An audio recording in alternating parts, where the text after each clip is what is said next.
A monolithic stone whispers a forgotten sentence in a language we have yet to fully learn. These ancient structures are far more than tombs or temples. They are chapters in a global code written in rock and alignment, a sophisticated language of megalithic engineering. By the end of this journey, you will gain a new lens to see these ruins not as piles of stone, but as intentional manuscripts brimming with meaning. We will uncover how sites like Stonehenge and Göbekli Tepe encode precise astronomy and advanced physics into their very foundations, and we will confront the haunting possibility of a unified world you lost to time. What if the placement of every massive block was a deliberate word, and the alignment to a star was a complete thought? This exploration will reconnect us with a startling chapter of human intelligence, one that redefines ingenuity. What forgotten truth about our own history feels just out of reach? That simple phrase, a language of megalithic engineering, is our starting point. It sounds almost like a contradiction, doesn't it? We think of engineering with blueprints and equations, and language with words and grammar. Yet ancient builders merged these concepts into one profound act. To read their work, we first need to learn their basic alphabet, the fundamental units of this silent communication. At its core, megalithic engineering is the practice of working with enormous stones, often weighing many tons, to create lasting structures. But to stop there is to call the Great Wall of China just a long fence. It misses the entire point. This was not about brute force or random piling. It was a precise, demanding technological discipline that unfolded in a clear, deliberate sequence. First, the quarrying, selecting the right stone from the earth with an understanding of its properties. Then, the Herculean task of transport, moving these giants across miles of landscape without wheels or beasts of burden we would recognize. Next, the shaping, dressing rough stone into exact forms, sometimes with surfaces so smooth they fit together without a gap. And finally, the erecting, raising these colossal weights into their intended positions, often with alignments measured to a fraction of a degree. Each of these steps was a monumental achievement in logistics, physics, and social coordination. As scholars like Colin Renfrew have emphasized, such projects required more than muscle. They demanded a sophisticated society capable of abstract planning, shared labor, and a unified vision that could span generations. The silent language we speak of is the meaning baked into every one of these choices. It is the information conveyed not by writing, but by action and placement. Why this specific hilltop and not another? Why a circle instead of a square? Why align this corridor with the winter solstice sunrise? These are not accidents or simple aesthetics. They are deliberate statements. This language was designed for permanence, a way to communicate core ideas about the cosmos, to mark sacred territory, and to preserve the memory of a people long after their voices had faded. When we look at a stone circle or a massive dolmen through this lens, it transforms. It is no longer just a pile of rocks. It becomes an intentional manuscript, its pages made of granite and limestone, waiting for us to learn how to read. That manuscript of stone begins with a clear and undeniable sentence, a statement written across the horizon. The first and most profound grammar rule in this silent language is the alignment with the heavens. Astronomy was not merely observed by these builders, it was literally built into the landscape, becoming the foundational syntax of their entire worldview. Take the great passage tomb of Newgrange in Ireland, constructed over 5,000 years ago. For just a few precious minutes each year, at dawn on the winter solstice, a narrow beam of sunlight travels down a long, precisely engineered stone corridor to illuminate the inner chamber. This is not a happy accident of architecture. It is a meticulously calculated event, a sentence in stone and light that declares a relationship between the deepest, darkest part of the year and the promise of the sun's return. It speaks of cycles of rebirth and of a profound connection between the realm of the living and the cycles of the cosmos. This celestial syntax appears consistently across the globe. On the island of Malta, the Mnajdra temple complex is oriented so that on the equinoxes, the sun's rays align perfectly with its central axis, dividing light and shadow with geometric precision. Far to the south, in the Egyptian desert, the stone circle at Nabta Playa, one of the oldest known astronomical sites in the world, contains alignments that track the summer solstice. As researchers like Clive Ruggles have explored, these structures served a practical purpose as sophisticated calendars, marking the seasons essential for agriculture and ceremony. But their function ran far deeper. They were symbolic gestures, monumental metaphors that linked the intimate cycles of human life, community, and memory to the grand, predictable motions of the stars and planets. By encoding this celestial order into immutable stone, the builders were doing more than telling time. They were writing down their understanding of cosmic law, asserting that human existence was part of a larger, orderly system. To decode this syntax is to realize that these ancient cultures were not primitive sky watchers. They were consummate scientists and poets, using the most permanent medium they had to record the most fundamental truths they knew. This precise, astronomical grammar becomes the first key we turn in the lock, revealing that the silent language is one of intentional connection, a deliberate dialogue between earth and sky that we are only beginning to hear.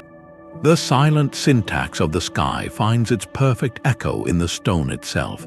If celestial alignments form the grammar of this ancient language, then geometry is its core vocabulary, a system of precise shapes and ratios that gave form to the builders' deepest beliefs. This second grammar rule moves beyond marking time to mapping a philosophy, using the very proportions of their structures to express a sacred mathematics believed to mirror the universe. At Stonehenge, for instance, the dimensions of the iconic Sarsen circle and its inner arrangements have been shown by researchers to contain perfect Pythagorean right-angled triangles. This is a geometric principle formally described by Greek philosophers over 2,000 years later, yet here it is, meticulously encoded in a monument that was already ancient by their time.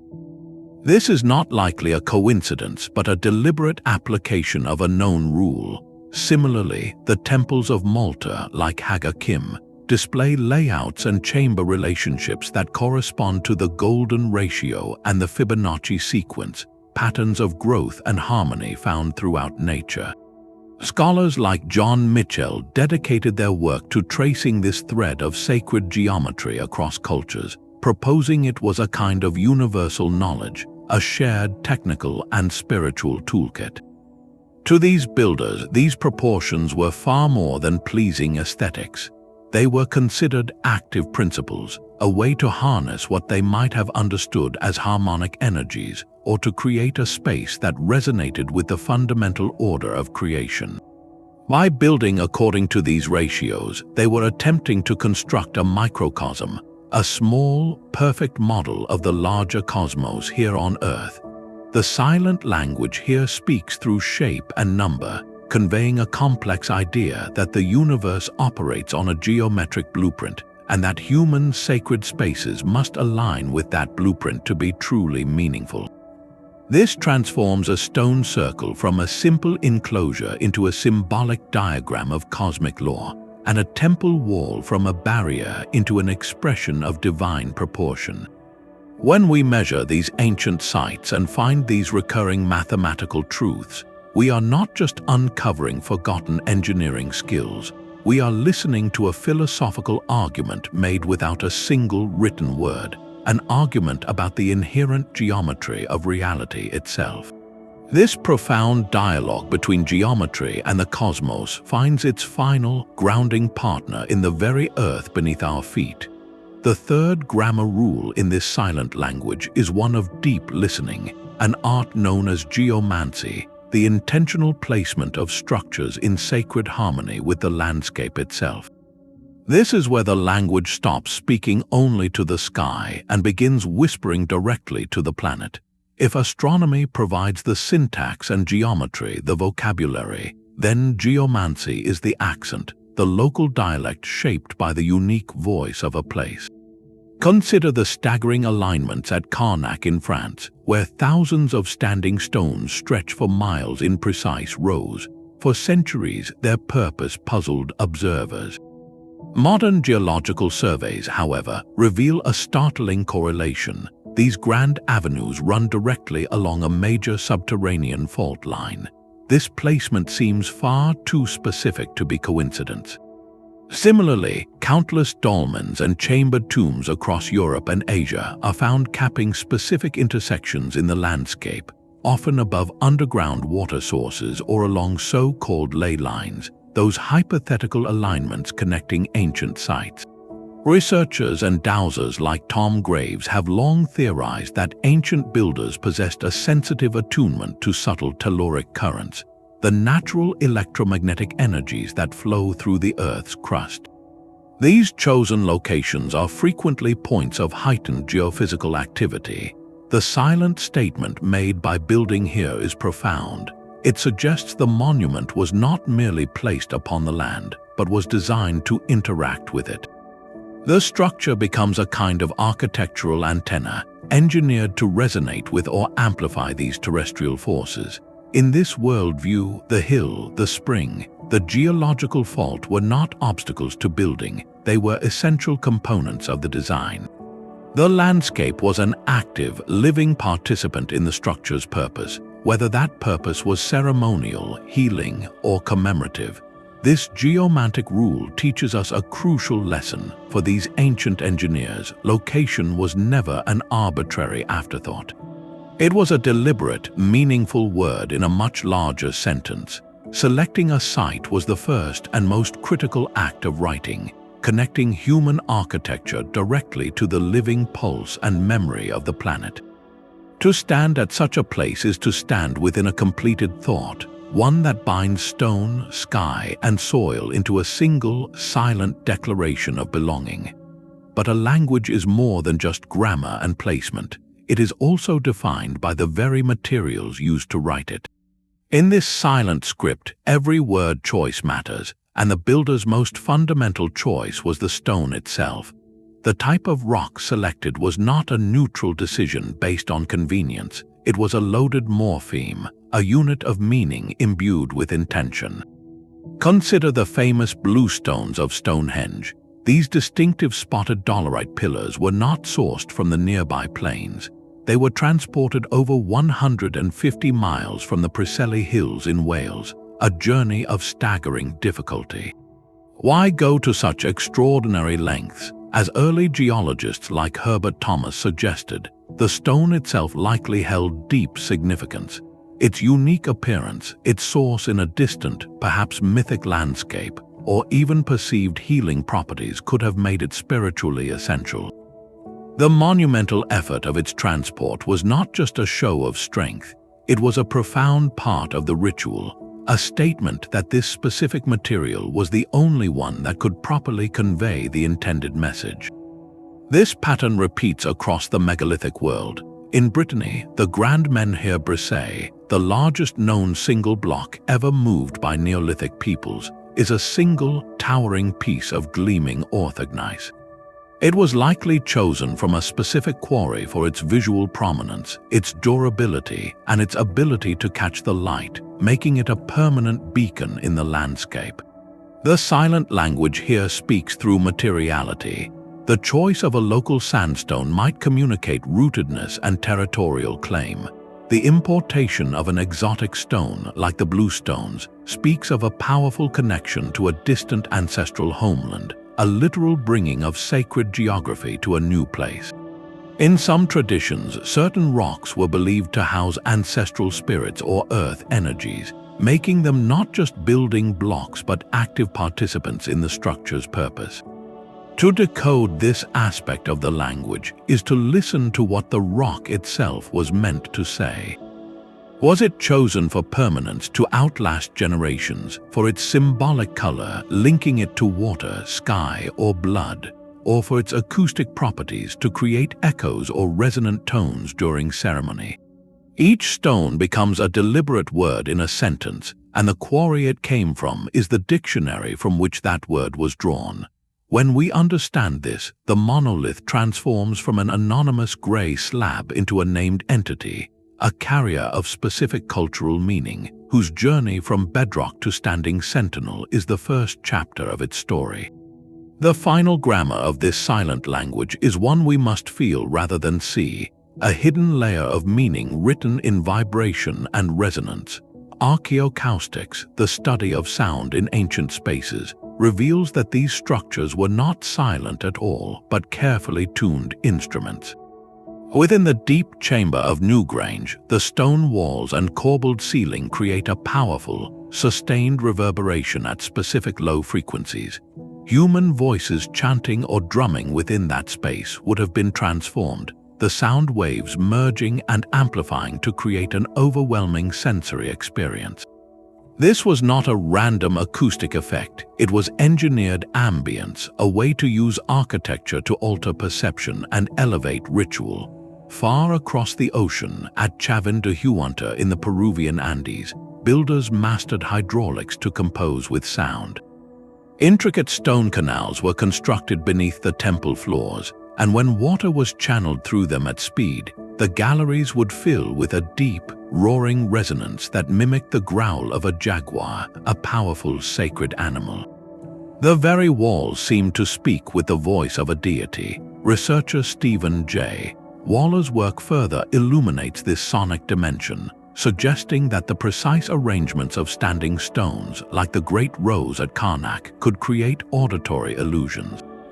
As one moved through the field of monoliths, certain sound frequencies would be blocked or redirected by the massive stones, creating pockets of silence or echoes that felt supernatural, as if one were walking through an invisible, audible maze. This sonic layer of the language served a profound purpose. It could rhythmically synchronize the breathing and heartbeats of a gathered community during ceremony, fostering a powerful collective trance. It could be used to simulate the presence of ancestral or divine voices, making the spiritual tangible. Most importantly, it shows that these builders understood their craft as a holistic design of experience. They were not just constructing a visual monument, they were engineering an immersive environment where architecture actively controlled perception, guiding both the body and the mind toward a specific, heightened state. The silent language, it turns out, was also meant to be heard with the entire being, a final proof that every aspect of these places, from their alignment to the stars to the echo within their chambers, was a deliberate, integrated word in a global conversation of stone. Grammar and vocabulary are meaningless without the ability to act, to construct the sentence itself. This brings us to the most tangible yet elusive part of the silent language, the verbs. These are the engineering methods, the precise physical actions that transformed intention into immortal stone. While the alignments and geometries tell us what was said, the construction techniques reveal how it was spoken, and many of these verbs now exist only as faint echoes in the archaeological record. Take the polygonal masonry of Sacsayhuamán in Peru. Here, colossal blocks of limestone, some weighing over 100 tons, are fitted together in a dizzying, interlocking jigsaw puzzle. The joints are so seamless that, famously, a thin knife blade cannot be inserted between them. This is not simple stacking, it is a verb we might call to fuse, a technique of such precision that it seems to defy the tools we traditionally attribute to its builders. How was this achieved? The mainstream view offers a framework of incredible skill using stone hammers, wooden levers, sand abrasion, and trial and error fitting over generations. It speaks to a profound tactile intelligence, a deep understanding of material and geometry earned through relentless practice. Yet, the perfection of the fit invites other questions. Similarly, consider the moai of Easter Island, quarried and partially shaped using only stone picks before their mysterious journey across the island. This represents a different verb to patiently sculpt, an act of gradual revelation where the final form was coaxed from the volcanic rock over countless patient strokes. These accepted methods already showcase a staggering mastery of physics and logistics. However, the sheer scale and precision of some megalithic works have led alternative researchers like Christopher Dunn to propose that our historical toolbox may be incomplete.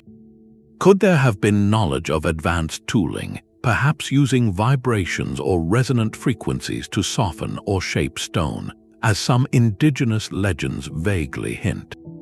The idea of sonic levitation, while speculative and far from proven, persists in folklore surrounding sites from Baalbek to the pyramids, suggesting a cultural memory of methods that feel, to us, almost magical. Decoding these lost verbs is not about championing one fringe theory over established archaeology. It is about appreciating the sheer breadth of human ingenuity on display. Whether through the coordinated labor of thousands using ropes and ramps, or through a more nuanced understanding of materials now forgotten, the result is the same, a permanent testament to problem-solving that challenges our linear view of technological progress. These verbs remind us that intelligence is not a single ladder we climb, but a vast and varied landscape of innovation. The true mystery may not be in choosing between the simple or the spectacular explanation, but in humbly accepting that the ancient builders' complete sentence, their full active voice, is a conversation we are still learning how to hear. The echoes of this silent language do not fade at the shoreline of a single continent. They ripple outward, forming a global chorus of stone. From the windswept moai of Rapa Nui to the sprawling serpent mounds of Ohio, and back to the dense menhir forests of Europe, we find ourselves listening to a conversation happening in different dialects across a world believed to be disconnected. The core grammar appears again and again. Astronomical alignments mark the solstices, massive earthworks shape the land, and circles of stone gather under the same sky. This pattern presents one of history's most captivating puzzles. Are we witnessing the independent genius of isolated cultures, each stumbling upon the same profound truths about geometry and the cosmos? Or are we hearing faint, distorted fragments of a once unified worldview, a shared instruction manual for speaking to the universe? Anthropologists like Pascal Boyer offer a compelling framework for the first idea. They suggest that certain concepts, like an interest in celestial cycles or the symbolic power of the circle, are part of a universal human cognitive toolkit. Faced with similar questions about life, death, and the heavens, and working with the fundamental physics of earth and stone, different cultures could indeed arrive at similar architectural solutions. It is a testament to the shared ingenuity of the human mind, a case of parallel invention on a grand scale. The construction of pyramids in both Egypt and Mesoamerica, for example, can be seen through this lens, not as evidence of contact, but as separate, logical conclusions about how to build a stable, monumental structure that reaches toward the divine. Yet the sheer specificity of some parallels gives pause. Consider the global fascination with the serpent, a symbol of cosmic energy and rebirth, rendered in Earth on a colossal scale. The Great Serpent Mound in North America winds its coils across the landscape with clear astronomical orientations. Thousands of miles away, the pyramids at Teotihuacan in Mexico are arranged in a pattern some researchers interpret as a celestial serpent. Even the sinuous processional avenues leading to some European stone circles evoke a similar form. This recurring motif, paired with precise astronomical knowledge, invites another line of inquiry. Some researchers, like author Graham Hancock, propose a more interconnected ancient world. They hypothesize a lost source civilization, or a common teacher, whose advanced understanding of geomancy and astronomy was carried by seafaring peoples or preserved in myth after a great cataclysm, seeding similar ideas across the globe. The truth likely resides in a nuanced space between these views. By carefully comparing these cross-cultural dialects, we can appreciate both their shared vocabulary and their unique idioms. The stone circles of Britain are intimate and precise, like haiku. The massive platform mounds of Cahokia are communal and imposing, like epic poetry. The moai are ancestral portraits, singular statements of lineage facing inward. Their differences celebrate cultural individuality, but their underlying similarities in purpose and alignment whisper of a deeper, shared human impulse. This exploration is not about proving a single, monolithic truth, but about opening a door to a more connected past. It asks us to consider whether humanity's earliest chapters were written not in isolation, but as part of a fragmented, yet profoundly coherent, conversation, a conversation conducted in the only language durable enough to span the ages, the silent, steadfast language of earth and stone. A language also requires a shared ruler, a common scale against which every word is measured. The silent language of the megaliths may have possessed exactly that, a hidden code of standardized units that allowed builders separated by miles and generations to speak with one consistent voice. This brings us to one of the most compelling and controversial puzzles in archaeoastronomy, the concept of the megalithic yard. In the mid-20th century, a Scottish engineer named Alexander Thom embarked on a meticulous, decades-long survey of hundreds of stone circles and alignments across Britain. Using the tools of his profession, he took thousands of precise measurements, plotting the diameters of circles and the distances between stones. What he claimed to find was not random variation, but a repeating pattern. The dimensions of these sites appeared to be based on a common unit of length, approximately 2.72 feet or 83 centimeters. He called it the megalithic yard. If his analysis holds, the implications are staggering. It would mean that Neolithic societies across a wide geographic area were using the same tape measure, so to speak. This was not about pacing out a rough distance with footsteps, which would vary from person to person. This suggests the use of standardized measuring rods and the knowledge of advanced surveying techniques to replicate this unit with remarkable consistency from Cornwall to the Scottish Isles. The megalithic yard would have been the silent punctuation and the consistent spacing in their architectural sentences, ensuring that a circle built in one region meant the same thing, geometrically and perhaps symbolically, as a circle built in another. This notion of a prehistoric standard finds echoes far from the British moors. In the Andes, researchers examining the impeccable stonework of sites like Machu Picchu and Ollantaytambo have theorized the use of a standard unit now called the quechua, approximately 1.64 feet. The famous 12-angle stone in Cusco, with its perfectly interlocking seams, seems to argue for a builder working from a precise modular plan, not guesswork. These proposed units transform our understanding of these projects. They point to a society or a network of societies capable of extraordinary intellectual cooperation. It means there were master architects or surveyors who could travel or communicate a technical standard, a shared blueprint of thought that transcended individual communities. It rewrites the narrative of prehistoric people as simple, isolated farmers. Instead, it hints at a web of shared knowledge, a technical tradition passed down through apprenticeship, where the correct length of the measuring rod was as sacred as the ceremony it helped to plan. Whether one fully accepts Thom's megalithic yard or not, the very debate highlights a profound truth.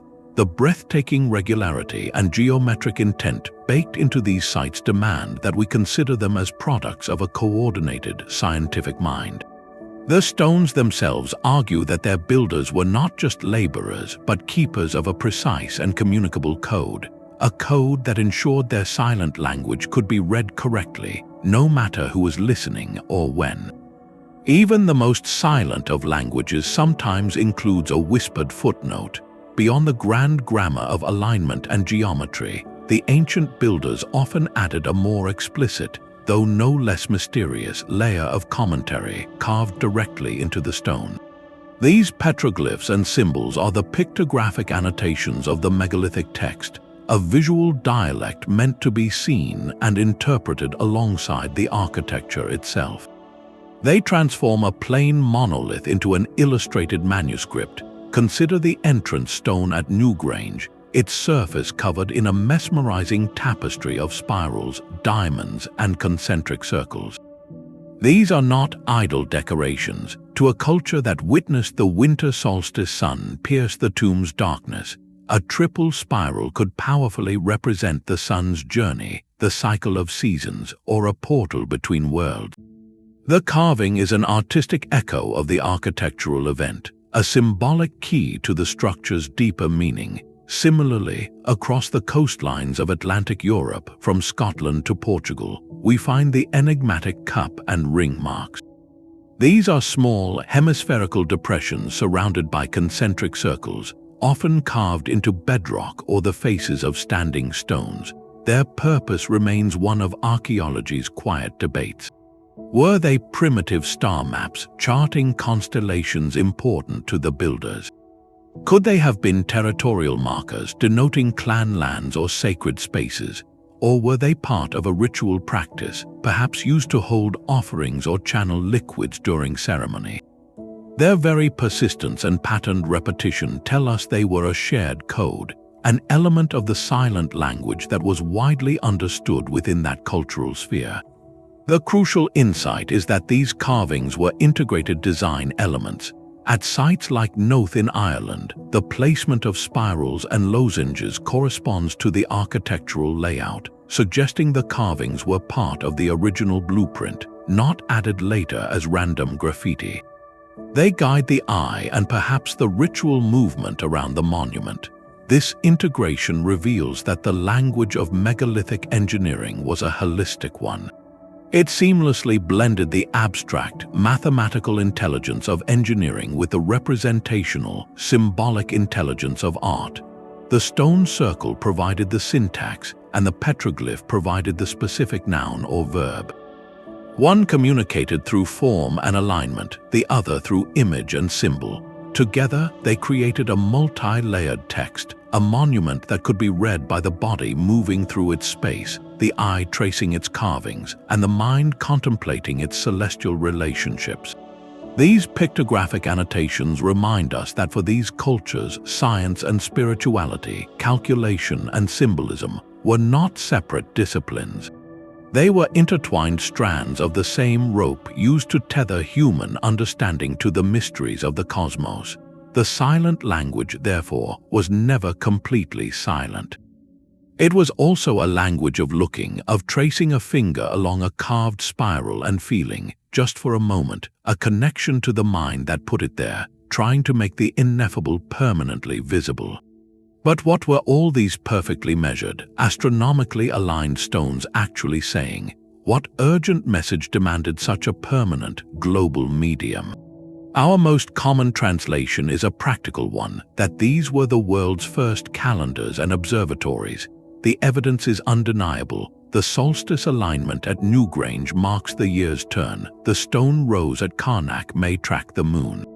For an agricultural society, knowing when to plant and when to harvest was a matter of survival, and encoding that knowledge in immutable stone was a form of societal insurance. It makes perfect logical sense, yet to stop at this translation feels like hearing only the melody of a symphony and missing the harmony beneath it. If the sole purpose was a farmer's almanac, would it require stones of such staggering scale, transported such impossible distances?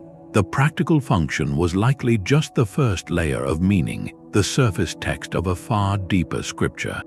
Philosopher Mircea Eliade offered a more profound lens, the concept of the axis mundi. In this view, these sites were not just observing the cosmos, they were becoming cosmic centers themselves, sacred points where heaven, earth, and the underworld were believed to intersect.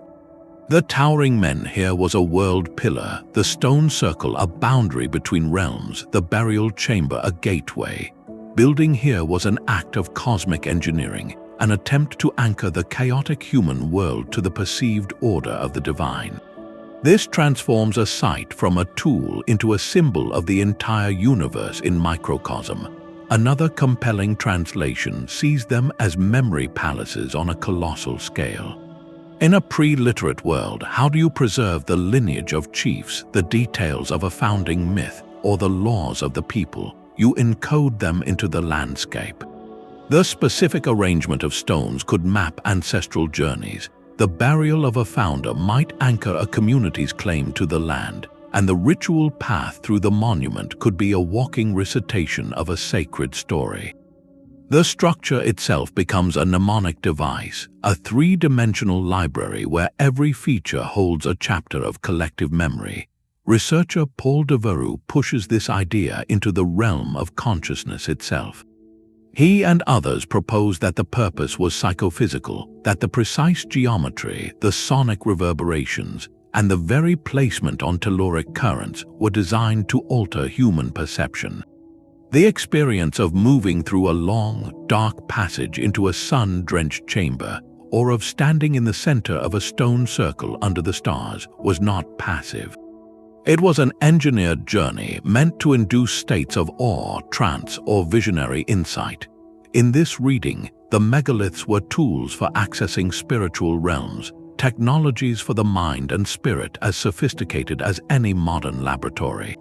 So which translation is correct, the calendar, the cosmic axis, the memory palace, or the consciousness machine? The most resonant answer is that they all are. The silent language was likely multiplex, speaking to different needs on different frequencies simultaneously. A single structure could tell you when to plant your crops, remind you of who your ancestors were, show you your place in the cosmos, and transport you to a state of sacred connection. Its purpose was not singular but holistic, blending the practical, the social, and the transcendental into one indivisible statement. To decode this language, then, is to accept that for its builders, there was no separation between telling time and touching the eternal, between marking territory and mapping the soul. The message was all of it, a complete philosophy of existence written in the only alphabet they trusted to last forever, the enduring language of earth and sky. The weight of these ideas becomes crushingly real when we confront the stones themselves in motion. The silent language found its most dramatic expression not just in placement, but in the staggering act of transport, a monumental clause written in sweat, rope, and earth. To move a 50-ton sarsen block 20 miles from the Marlborough Downs to the Salisbury Plain, as the builders of Stonehenge did, was more than a construction phase. It was a profound cultural performance. This was an undertaking that would have required the coordinated labor of hundreds, if not thousands, of individuals over many seasons. They would have prepared timber sledges and rollers, carved and maintained earthen causeways, and orchestrated a symphony of hauling teams using nothing but plant fiber ropes and human strength. The logistical complexity is mind-boggling, a puzzle of physics, teamwork, and long-term planning that speaks to a highly organized society. Yet to see this only as an engineering problem is to miss half of the message. The journey itself was likely imbued with deep ritual significance. Each synchronized pull on the ropes, each chant or drumbeat that set the rhythm for the teams, each river crossing and hill surmounted, transformed a physical challenge into a communal rite of passage.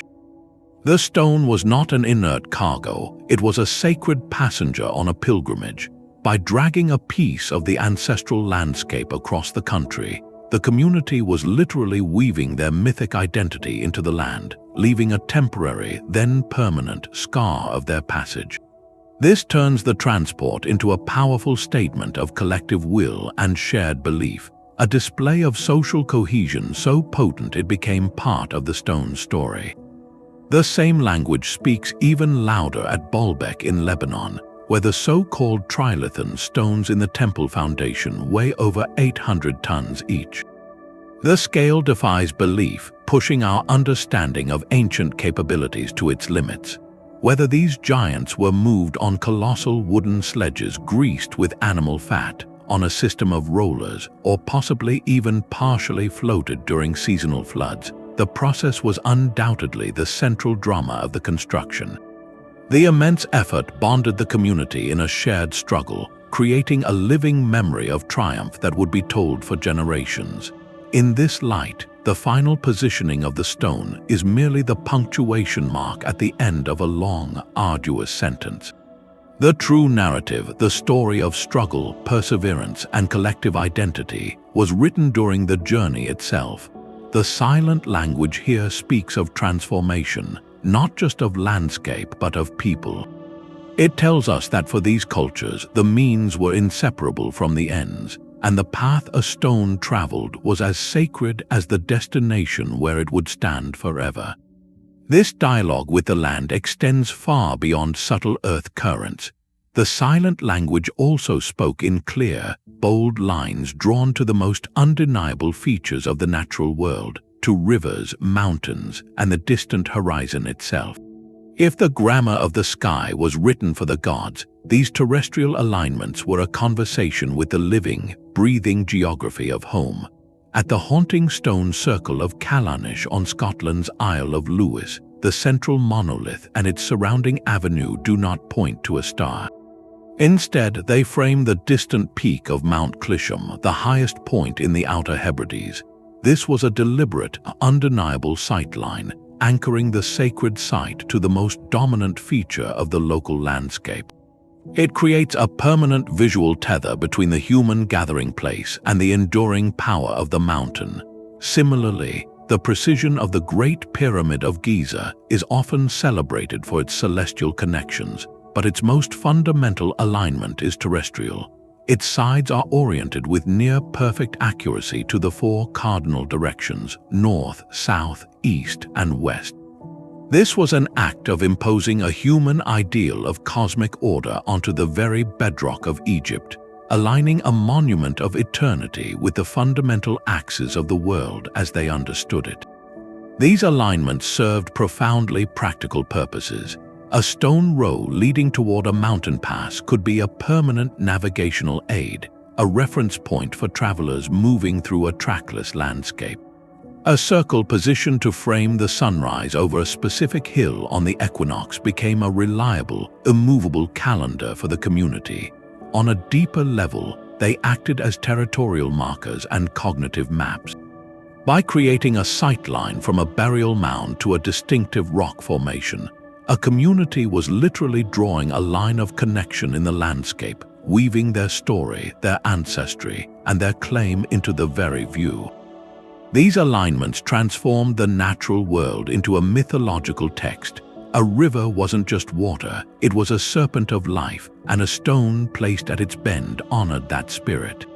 A mountain wasn't just rock, it was the abode of ancestors or deities, and an avenue pointing toward it became a ceremonial pathway for the gaze, if not the body. To follow these ancient sightlines today is to trace the contours of a lost mindscape. We begin to see the world not as a collection of separate locations, but as an interconnected web of meaning, where every peak, spring, and stone was a named character in a vast, ongoing story. This reveals the ultimate coherence of the silent language. It was never just about stars, or just about stones, or just about the land. It was the masterful integration of all three. The celestial provided the timeless cycle, the terrestrial provided the anchored place, and the human-made monument was the nexus where they met. It was a holistic statement declaring that humanity, the earth, and the cosmos were not separate realms, but continuous layers of a single, intelligible reality. The monument was the punctuation mark in that grand, unified sentence. The final placement of a stone was the last word in a sentence that began as a thought. This brings us to the silent language's most ephemeral yet essential component, the invisible blueprint. How do you design a structure of celestial precision using stones the size of buses without a single written plan or architectural drawing? This is the profound mystery of megalithic planning, a process that unfolded not on parchment, but within the collective memory and the very earth it would transform. The absence of written records does not mean an absence of sophisticated design. Instead, it points to a different kind of intelligence, one where knowledge was fluid, dynamic, and performed. The first drafts of these monuments were likely drawn in the dirt and sand. Researchers like Alexander Thom demonstrated through practical experiment that complex geometries, from perfect circles to egg-shaped rings, could be laid out using nothing more than a central stake, a length of rope, and a series of carefully measured pegs. The landscape itself became the drawing board, with sight lines to distant hills or notches in the horizon serving as the fixed points on a grand, natural coordinate system. This was design in dialogue with place, where the plan was not imposed upon the land, but coaxed from its existing features. The intricate knowledge required for this, the precise ratios, the seasonal alignments, and the engineering sequences, could not have been held by everyone. It was the guarded domain of a specialist class, individuals who were both engineers and spiritual custodians. Think of them as the master architects of their age, part mathematician, part astronomer, and part ritual elder. Their expertise was not recorded in manuals, but in stories, songs, and meticulously choreographed rituals. The knowledge was transmitted through a rigorous, lifelong apprenticeship, where a novice would learn by doing, by listening, and by memorizing through physical repetition. The rules of the silent language, its grammatical structures of alignment and geometry, were learned by heart and by hand. This turns the entire construction process into something far more significant than mere building. It becomes a performance of ingrained knowledge, a cultural ceremony where the community collectively brings a sacred mental template into physical reality. Each pull of a rope to erect a lintel, each careful dressing of a stone to a specific angle was an act of recitation. The monument, upon completion, was not just a thing, it was the solidified memory of that performance, a permanent echo of the chants, the shared labor, and the precise knowledge that guided every step. To understand this is to solve the puzzle of the missing blueprint. The blueprint was never on a page, it was in the minds and muscles of the people, preserved in the living, breathing tradition of their culture. The silent language, therefore, was spoken long before the first stone was set, rehearsed in rituals and taught in whispers, waiting for the moment when thought would finally become stone. That blueprint of thought and ritual finds its most intimate expression not in sight, but in sound. The silent language possesses a hidden subtext, a vibrational layer of meaning that is felt in the bones and the mind long before it is understood by the intellect. This is the realm of acoustic engineering, where the monuments themselves become finely tuned instruments, designed to manipulate the very atmosphere for a profound purpose. The underground labyrinth of the Hal Saflieni Hypogeum in Malta offers the most startling evidence. This three-level complex, carved from solid limestone over 5,000 years ago, contains a chamber modern researchers call the Oracle Room. When a person speaks in a deep voice within this oval space, the sound doesn't just echo, it undergoes a dramatic transformation. The chamber resonates powerfully at a specific low frequency, approximately 110 Hz. This is not a random acoustic quirk of the cave. The walls were carefully sculpted and smoothed to achieve this precise sonic effect. The implications are extraordinary. Studies in neuroacoustics, like those conducted by researcher Dr. Ian Cook, have shown that exposure to sound frequencies around 110 Hz can measurably alter brainwave patterns. It appears to temporarily quiet the language centers of the brain's left hemisphere while stimulating activity in the right hemisphere, which is associated with spatial perception, intuition, and emotional processing. The result can be a shift toward a more receptive, trance-like state of consciousness. For the builders, this was no accident. It was a deliberate technological application, using the very architecture of stone to engineer a specific internal experience. The silent language here speaks directly to human physiology. It suggests a deep, empirical understanding that sound could be a tool, a key to unlocking non-ordinary states of awareness for ritual, divination, or healing practices. The oracle room was not a passive cave, it was an active device, a consciousness-altering machine carved from the living rock. This principle of vibrational communication extends beyond Malta. In the great cairn of Newgrange, the long passage and corbelled chamber create a sustained, low-frequency reverberation that would have amplified chanting or drumming into an overwhelming physical sensation. At Stonehenge, some of the blue stones are known to produce a distinctive, bell-like ring when struck, leading some archaeologists to speculate they were used as lithophones or rock gongs. These spaces were not meant to be quiet, they were designed to be played. The instrument could be activated by a human voice, by the rhythmic beat of a drum, by water channeled through hidden conduits as at Chavin de Huanta, or even by the wind whistling through specially placed apertures. This adds a breathtaking layer of meaning to these sites. They are transformed from static monuments into dynamic ritual soundscapes. The experience of being inside one during a ceremony would have been total, a full-body immersion where the vibrations in the air matched the symbolic journey, where the sound itself seemed to emanate from the earth and the ancestors. This subtext of vibrational communication reveals that the builders' mastery was holistic. They weren't just aligning stones with stars, they were tuning chambers to the human nervous system. They understood that the most powerful messages are not always heard with the ears alone, but felt in the resonance of the spirit, a final proof that their language was meant to communicate with the entirety of human being. The profound resonance of a sacred chamber finds its ultimate echo in the deepest human mystery. Within the silent language of stone, a distinct and powerful dialect emerges, one that speaks directly of ancestry and the Great Transition. While many megalithic structures hold multiple meanings, passage tombs like Misho in Scotland's Orkney Islands articulate a singular, breathtaking idea. These are not merely sealed repositories for physical remains. They are engineered portals designed with celestial precision to orchestrate a fleeting, luminous conversation between two worlds.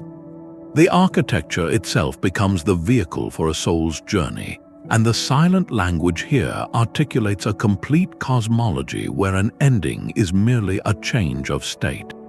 Misho stands as a masterful sentence in this dialect. For most of the year, its long, narrow entrance passage leads into a central chamber of profound and permanent darkness. But for a few precious days around the winter solstice, the setting sun aligns perfectly with this stone corridor. A beam of low, golden light pierces the tunnel's entire length, flooding the inner chamber with a radiant glow that lasts for mere minutes before fading away. This is not a symbolic alignment guessed at. It is a precise astronomical event built into the very bones of the structure. The engineering creates a dramatic, transient connection, a literal bridge of light between the world outside, of the living and the seasonal cycle, and the interior world of rest and memory. The silent statement is clear and profound. Death, in this worldview, was not a final cessation. It was a transition, a movement from one phase of existence to another, guided and marked by the most reliable events the builders knew, the eternal motions of the heavens. By aligning the tomb with the winter solstice, the lowest and darkest point of the sun's journey, they connected the moment of an individual's passing with the moment of the sun's own symbolic death and promised rebirth. The tomb becomes a sentence stating a belief in cyclical renewal. To place an ancestor within this stone mechanism was to honor them by literally connecting their eternal rest to the cosmic order. They were not gone, they were synchronized with the universe. This transforms our understanding of these spaces. The massive, laboriously placed stones are not just walls, they are the components of a spiritual instrument. The passage is not a hallway, but a launch corridor for the soul, aligned to catch the specific light that would illuminate the path forward. The chamber is not a room, but a staging ground for a journey that continues under a different sun. Every aspect of the design, from the imposing entrance stone to the corbelled roof that lifts the space upward, contributes to this narrative of passage. The silent language here speaks of continuity, of a bond between generations that is reaffirmed every year when the sun reaches its appointed place and the light returns to the ancestor's door. It is a language that refuses to see an end, only an everlasting celestial turning. That principle of flexibility within strength finds its most breathtaking expression in a stone puzzle repeated across continents. In the high Andes of Peru, the cyclopean walls of Sacsayhuamán and Ollantaytambo are assembled from blocks that defy simple description. Each stone is a unique polygon, with anywhere from 6 to 12 or more sides, each face cut at a precise angle to interlock perfectly with its neighbors. This is polygonal masonry, and it represents a technical dialect of the silent language spoken at its most advanced level. The stones do not simply rest on one another, they actively embrace their complex, angled joints, creating a mutual support system of incredible resilience. The language spoken here is one of supreme adaptability and a deep understanding of structural dynamics. In a landscape violently shaped by earthquakes, these walls were engineered not to resist seismic force with rigid strength, but to dance with it. During a tremor, the polygonal blocks can shift and settle minutely against one another, dissipating energy through their intricate network of joints, and then settle back into place once the shaking stops. This is why Inca walls still stand proudly amidst modern rubble in Cusco, having survived centuries of tectonic violence that flattened later colonial constructions. The message is clear: permanence is not achieved through brute immobility, but through intelligent, flexible integration. Yet this sophisticated dialect is not confined to the Andes. On the other side of the Pacific, in the stone foundations of the Osaka Castle in Japan, and in the enigmatic underground structures at Yonaguni, we find similar polygonal fitting, stones shaped with multiple angles to create a seamless, mortarless bond. Even in the Valley Temple of the Egyptian Sphinx at Giza, the core masonry exhibits this characteristic jigsaw puzzle pattern, with massive limestone blocks cut into complex, interlocking forms. The global recurrence of this specific, labor-intensive technique presents one of the silent language's most compelling mysteries. The process is extraordinarily demanding. It requires not just quarrying and moving colossal stones, but then painstakingly dressing each one, face by face, to match the unique contours of the stones already in place. This is a monumental investment of time and skill for a single, powerful benefit: seismic and temporal endurance. So why does this same complex solution appear in cultures separated by vast oceans and with no historical record of contact? One answer lies in the elegant logic of physics itself. Faced with the universal challenges of earthquakes and the desire for permanence, brilliant minds in different times and places could have independently arrived at the same optimal engineering solution. Polygonal masonry, with its distributed load and flexible joints, is simply the best possible way to build a massive, stable wall without modern mortar. Its independent invention would be a stunning testament to parallel human genius, a case of different cultures decoding the same law of nature and writing it in stone. But the sheer specificity of the technique, its departure from simpler stacked or coursed masonry, invites another haunting possibility. Could it be a fragment of a much older, widespread school of engineering thought? A lost technical tradition that understood the principles of anti-seismic design and disseminated this knowledge, perhaps through now vanished maritime cultures or a common ancestral source. The silent language offers no easy translation here. It presents only the evidence, the stones themselves, fitting together in Peru, in Japan, in Egypt, in a silent, global chorus speaking of flexibility, foresight, and a shared, stubborn determination to build something that would truly last. Whether this represents independent genius or a forgotten curriculum, the message in the polygonal joints remains eternally clear. True strength lies not in standing alone, but in fitting together. Stone's dialogue with the earth often included its most vital element, the fluid, life-giving word of water. While the monuments stand as testaments to permanence, their builders understood that true harmony required integrating the element of change and flow. This hydraulic layer of the silent language reveals a sophisticated mastery of hydrology, paired with a profound reverence for water's symbolic power.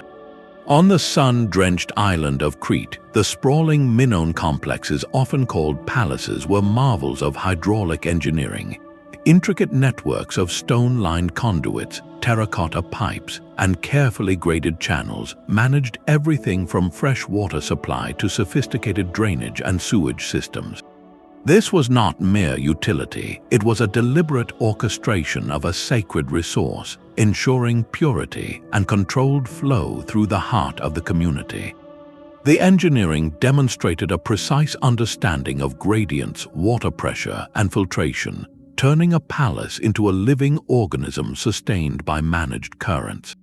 Far to the north, the henge monuments of Britain sometimes incorporated water in a more symbolic grammar.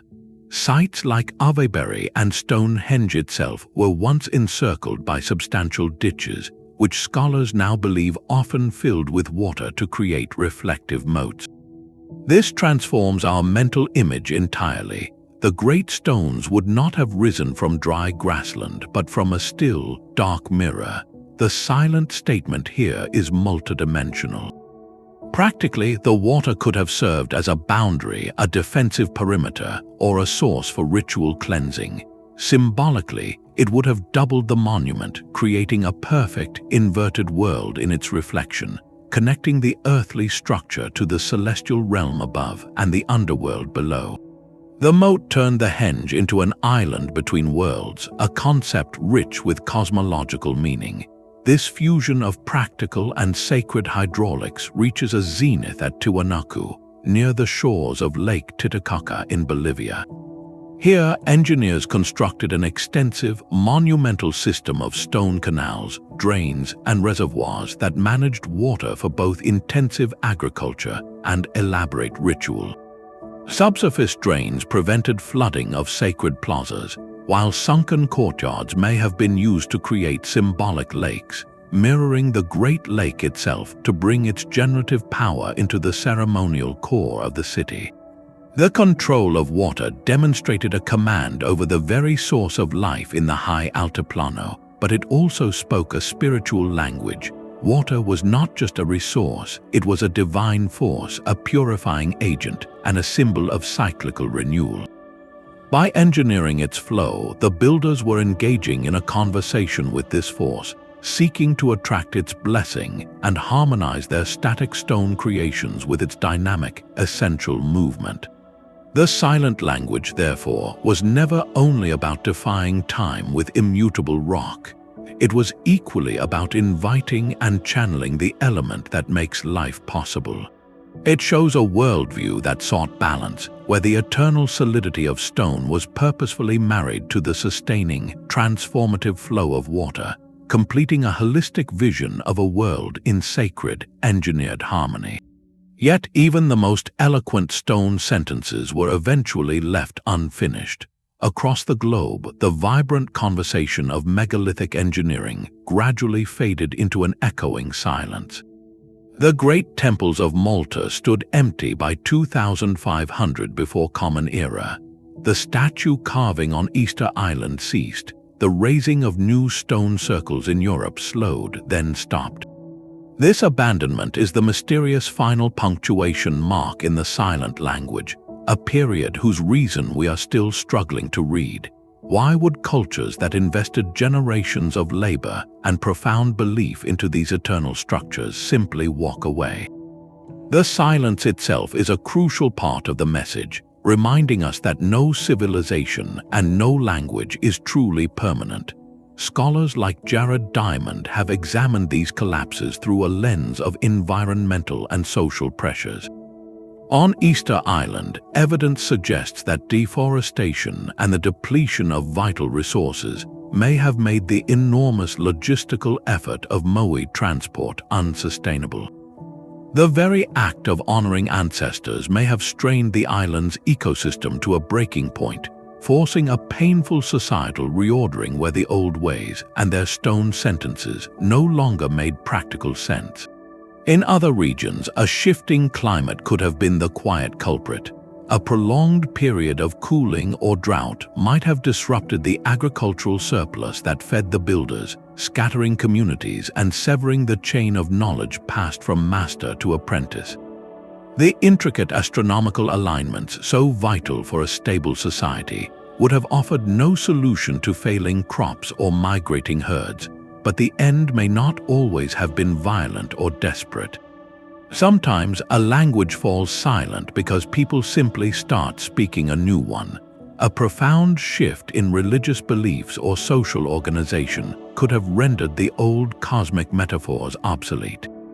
Perhaps a new spiritual paradigm emerged that did not require conversing with the cosmos through multi-ton blocks, favoring instead portable idols, written texts, or different forms of communal gathering.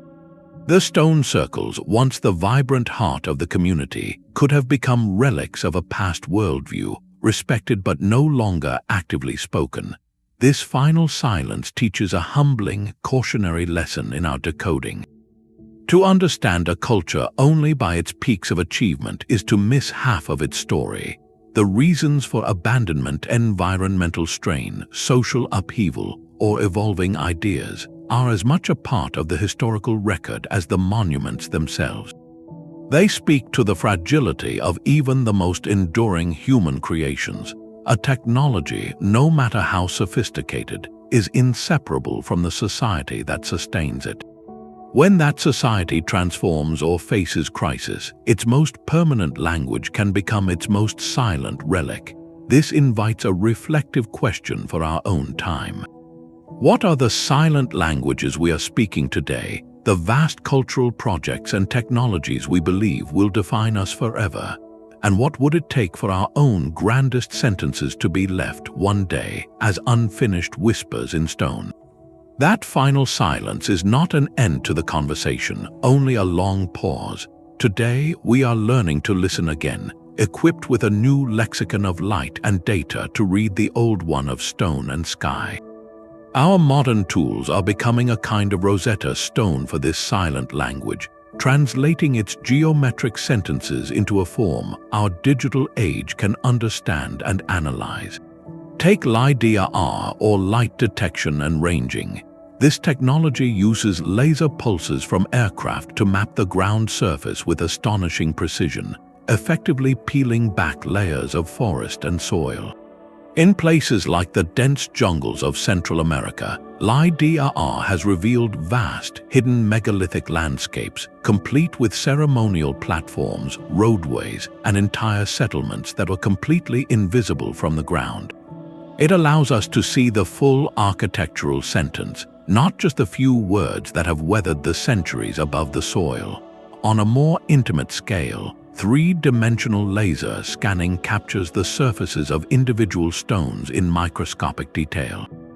By creating a perfect digital twin of a monolith, researchers can study tool marks, erosion patterns, and subtle alignments that are impossible for the naked eye to discern. This can reveal the specific techniques used to shape the stone, the order of construction, and even how the monument may have shifted over millennia, letter by letter. Perhaps the most powerful translator is Geographic Information Systems, or GIS.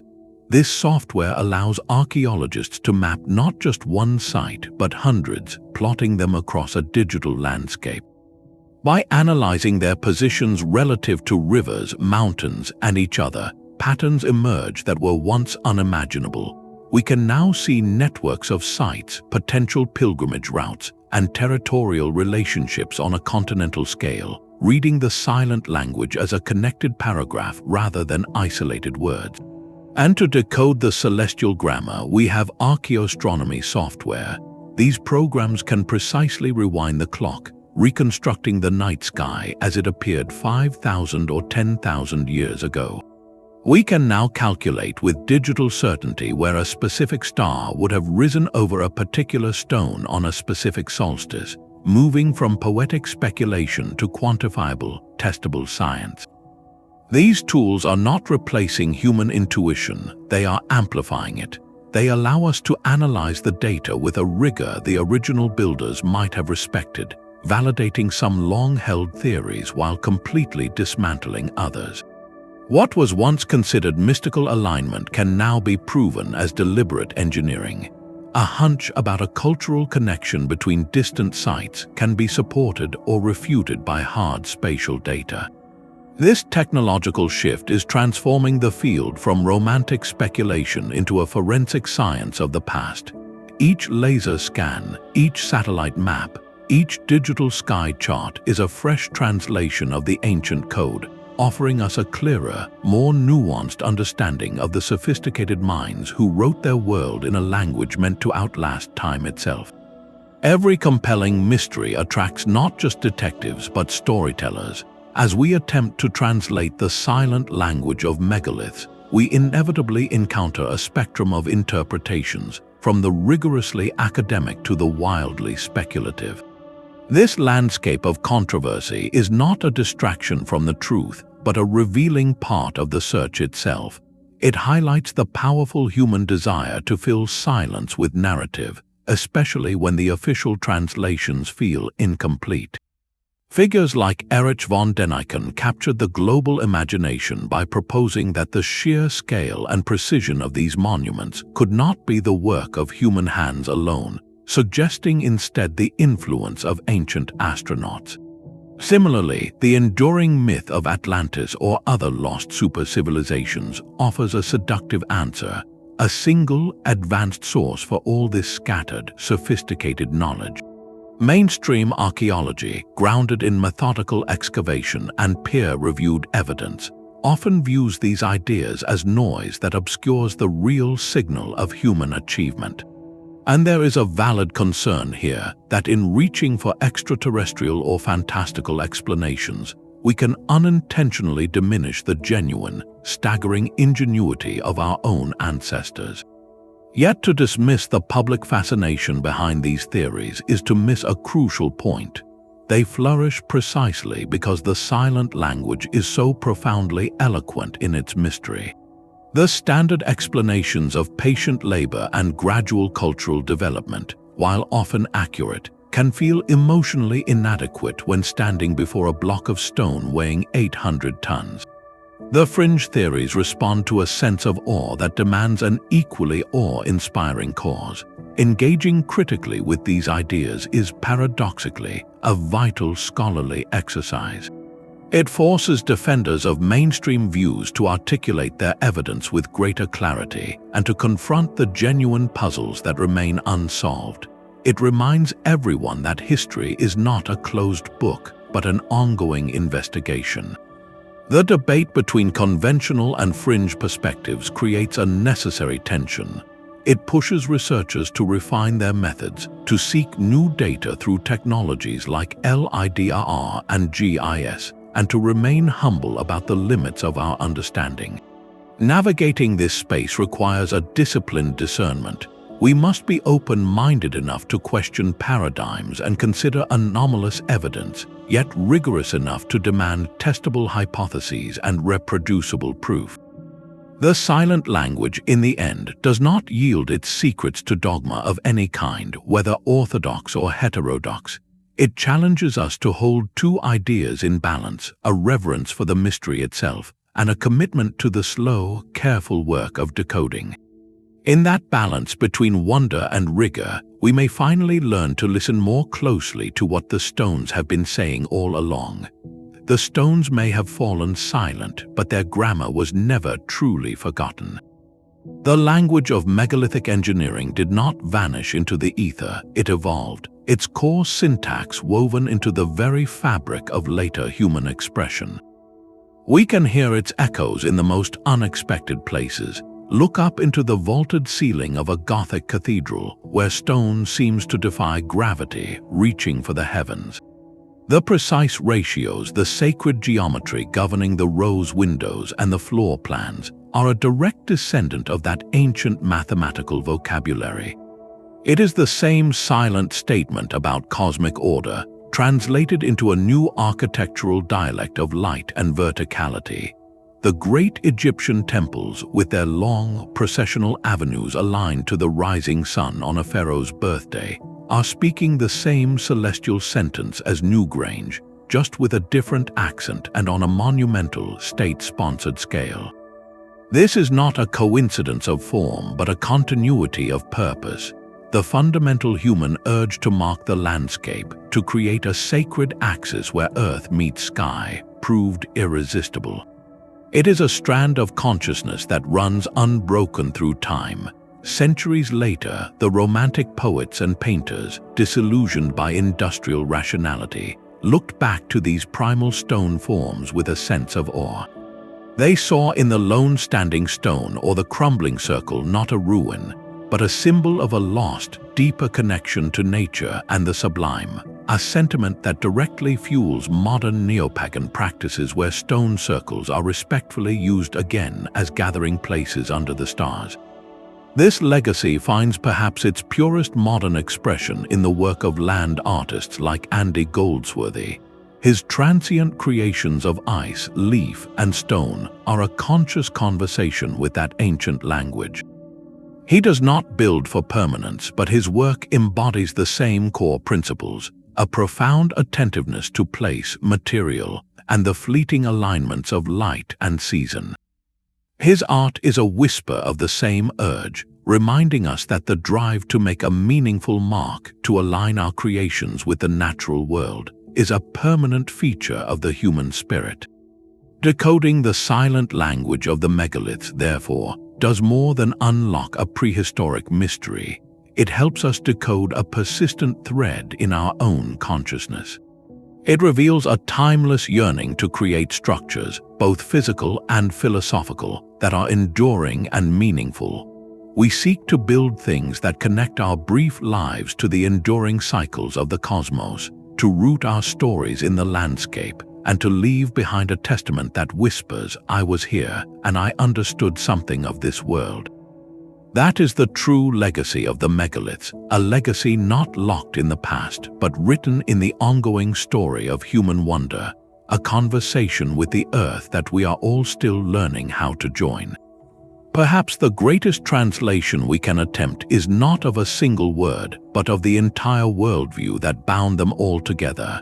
Having listened to the distinct grammatical rules, the syntax of the stars, the vocabulary of geometry, the accent of the land, and the vibrational subtext, we can now hear them not as separate phrases, but as a single, profound sentence. This holistic system might best be described as cosmological engineering. It was the practice of constructing a microcosm, a small, perfect model of the universe as they understood it, here on the earthly plane. Each individual site, from the grandest pyramid to the humblest stone row, is a unique dialect of this universal language, shaped by its local landscape and culture. Yet they all share an unmistakable core grammar, the deliberate integration of place, material, celestial event, and human ritual into a single, experiential truth. The stone was not just a block, it was a chosen word from the Earth's dictionary. The alignment was not just a sightline, it was a clause connecting that word to a celestial event. The geometry was not just a pleasing shape, it was the sentence structure that gave the whole statement meaning and harmony. And the ritual performed within that space was the act of speaking the sentence aloud, completing the circuit between the human community and the cosmic order they had so carefully built into form. What does this unified language ultimately communicate? a message of profound coherence. It declares that the universe is not chaotic or indifferent, but ordered, knowable, and intimately connected to human life and consciousness.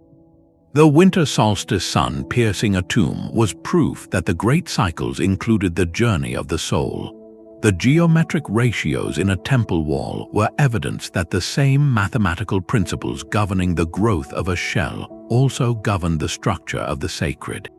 This transforms our view of the megalithic landscape. These structures are not isolated, cryptic messages left by forgotten peoples. They are interconnected nodes in a global, albeit slow and patient conversation. A stone circle in Scotland and a pyramid in Egypt are not saying the same thing in the same way, but they are participating in the same fundamental dialogue, a dialogue about humanity's place within a vast, intelligent, and responsive cosmos. This synthesis leads us to a startling and beautiful conclusion. For these ancestors, engineering was never merely a technical discipline, a simple matter of moving weight and solving load-bearing equations. It was the primary medium for their deepest philosophical and spiritual expression. The quarry, the lever, the measuring cord, and the precisely placed peg were not just tools, they were the pens and brushes with which they composed their epic poetry of existence. To build with such eternal intent was to make a permanent argument about the nature of reality itself, an argument written in the only language they trusted to last forever, the steadfast, silent, and eloquent language of the earth and sky. But what kind of mind conceives a sentence meant to last 10,000 years? To truly hear the silent language, we must attempt a far more intimate translation, one of consciousness itself. We have studied the grammar of the stars and the vocabulary of stone, but the final, most elusive key lies within the worldview of the builders. What fundamental perspective made the staggering effort of moving a 100-ton block not just logical, but essential? It was almost certainly a reality where the physical and spiritual dimensions were not separate realms, but a single, interwoven fabric of existence. In such a worldview, constructing a monument was not an act of architecture alone. It was a direct participation in the cosmic order, a ritual of creation that reinforced the very structure of reality. The stone was not inert matter, it was a participant. The alignment was not a measurement, it was a communion. This perspective transforms the immense collective labor from a burdensome task into a sacred, unifying duty. The shared effort of hundreds pulling in rhythm for a goal that transcended any single lifetime would have forged a powerful social cohesion, weaving individual identities into the enduring story of the community and its place within the cosmos. They were not building for quarterly returns or even for their own grandchildren. They were building for eternity, for ancestors yet unborn, and for the gods themselves. This long-term perspective, thinking in units of millennia rather than decades, is a cognitive leap that challenges our modern, accelerated sense of time. It speaks of a profound patience and a deep faith in continuity, where the project itself was the purpose, a perpetual offering and a permanent anchor for collective memory. This leads to a provocative, if speculative, frontier of understanding. The late psychologist Julian Jaynes proposed a controversial theory of the bicameral mind, suggesting that early human consciousness was fundamentally different. He hypothesized that before the modern subjective self-awareness we experience, people may have perceived their own inventive thoughts and internal guidance not as their own, but as external voices of gods or ancestors commanding them. While Jaynes' specific theory is widely debated and not accepted as mainstream, its value lies in the profound question it forces us to confront. Decoding their engineering may require us to consider that their very experience of reality, the relationship between inspiration, instruction, and action, might have been organized in a way that feels foreign to us. For them, the vision for a stone circle might not have been a plan devised by a single architect, but a revelation received from the landscape or the heavens, an external command to be made manifest. The boundary between inner vision and outer creation could have been beautifully, powerfully fluid. To engage with this idea is not to label ancient people as primitive or hallucinatory, but to expand our empathy. It asks us to step outside our own ingrained assumptions about how a creative mind must work. Whether through spiritual revelation, deep meditative insight, or simply a different cultural framework for innovation, their process of translating thought into monumental form was likely saturated with a sense of sacred imperative that we can scarcely replicate. This is the ultimate layer of the silent language, the mindset that breathed life into the geometry and gave purpose to the alignment. To hear the stones fully, we must listen for the echo of that consciousness, one that saw no division between building a calendar and building a cosmology, between moving a mountain of stone and engaging in a conversation with the universe. This panorama of ancient genius leaves us with a humbling truth. Our journey through the silent language of megalithic engineering reveals a human past far more eloquent and interconnected than our history books often portray. We have seen ordinary stone transformed into a deliberate vocabulary, celestial alignments woven into a complex grammar, and entire landscapes inscribed with narratives of cosmos, community, and enduring belief. To decode this language is to witness a form of intelligence that communicated not with ink, but with intention, building philosophies of existence into the very bedrock of continents. This understanding does more than solve archaeological puzzles. It quietly dismantles a modern arrogance. It proves that profound abstract thought, sophisticated technical collaboration, and a deep yearning to converse with the universe flourished brilliantly in a world we mistakenly label as primitive. These builders were master engineers, yes, but they were also astronomers, poets, and philosophers, using the most permanent medium they could conceive to ask the oldest questions. Their legacy invites a powerful shift in perspective for our own time. It asks us to look at the world we are building today with new eyes. What are the silent languages we are speaking through our own vast projects and digital architectures? What messages about our values, our connection to the planet, and our vision for the future are we encoding into steel, concrete, and data? Will our own grandest sentences speak of harmony and enduring meaning, or will they whisper of transience and disconnection? As we step back from these ancient conversations, the stones have not fallen silent. They continue their patient dialogue with the sun, the stars, and the turning earth. The invitation remains open, not to worship the past, but to learn its language, a language of holistic vision, patient purpose, and a profound sense of place within a living cosmos. The decoding is never truly finished. So we ask you, which aspect of this silent language resonates most deeply with you? Was it the celestial syntax of the solstice sunrise, the resilient grammar of polygonal masonry, or the vibrational subtext of a resonant chamber? Share your reflections in the comments below and subscribe to continue unraveling history's greatest mysteries with us, one forgotten word